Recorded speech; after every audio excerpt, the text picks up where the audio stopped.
Hey friends, welcome back to my channel. Today we are making buffalo chicken pasta. I am starting this recipe off with the shortcut of using these spicy chicken patties from Tyson. I picked these up at Walmart and we are just going to place them in the oven at 400 degrees for 17 minutes. Now yeah, you could definitely make your own chicken, but this was just super convenient for me and it made this recipe go by so much quicker. To our warm saucepan, we're adding 1 tablespoon of butter. Once that's fully melted down, add 1 tablespoon of all-purpose flour. We're just going to whisk this together until it becomes a paste-like consistency.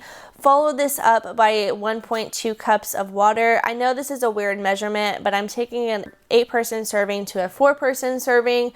Once your water is smooth, add in 2 cups of milk. We're gonna add in 8 ounces of pasta. I'm using bow tie pasta, but you can use whatever you have on hand. For our seasonings, we have ranch, smoked paprika, and salt.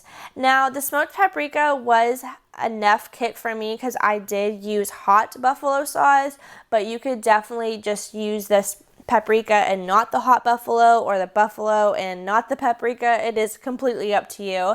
Once your pasta is done cooking, we added 0.25 cups of mozzarella cheese and 2 cups of shredded cheddar cheese, followed by 1 ounce of room temperature cream cheese. Once your cheeses are in, we are just going to stir together until everything is completely melted. Now at this point, you might want to turn your heat down until like a low simmer or completely off so that your cheeses don't burn. Then for our buffalo sauce, add in 0.17 cups of buffalo sauce.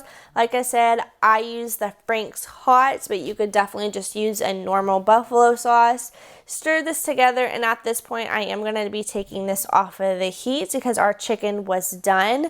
We're just going to cut our chicken into dices and then place it back into our sauce and stir it together until everything is fully combined.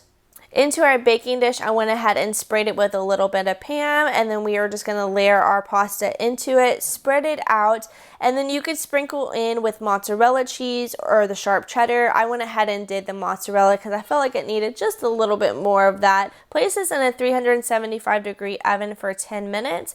Once your cheese is melted, you're just going to add a little bit more of that buffalo sauce to your preference. You could have left a little bit of the chicken out and topped some of the chicken now, so you had a little bit more of a crispy chicken, but I found that it was perfectly fine just adding everything in. But I hope you guys enjoyed this recipe. If you need some more meal inspiration, check out this video here, and I will catch you guys in the next one.